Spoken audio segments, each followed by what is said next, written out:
हमार करेजा अब तू का हो हये तार घर ह बड़ा बड़का बड़का हाँ कतरला हमर मेल बा तारी बा हे पे सुती आ हये तार घर ह देखो तड़ू कितना एकदम ठंडा ठंडा बा। अरे हमार तो तू किस्मत फोड़ देला हे घर में ले आके हये तार घर है ये बड़का बड़का हाँ कतरला हमारे घर गाड़ी है बंगला है ये सब बा।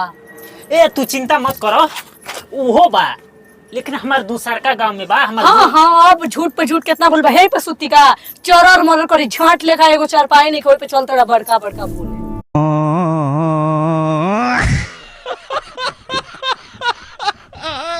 आइए देखते हैं बैठ मजा आएगा। बड़ा बड़का बड़का हमर हई बा हमर हऊ बा कहाँ बोल तार हई हऊ। अरे बा तू देख लेबू न एक दिन में सब देख लेबू धीरे धीरे देखबू न हो। अरे कोना दिन देखैबो 100 साल बाद देखैबो तोले हे पे सुती। अरे मन तो हर दिन गुजर गइल आय अरे बड़ी समय बा छोड़ा ना ऊ हटाओ ना। अरे आज हमनी का सुहाग रात हो न हटाओ ना सुहाग रात है बड़ा चलना सुहाग रात में झाट जैसन चापाई पे सुहाग रात में नहीं है। वाह दीदी वाह दीदी। मैं हमर बाप रे बाप बाप, अब हम का करी? भाई है करे। अरे दादा हम तो की कैसे समझाई हमार बड़की हवेलिया नहीं बा आय हम यही में लेके चला हाय झाट वाला चापाई पे काहे लेके रहा हवेलिया में लेके चला।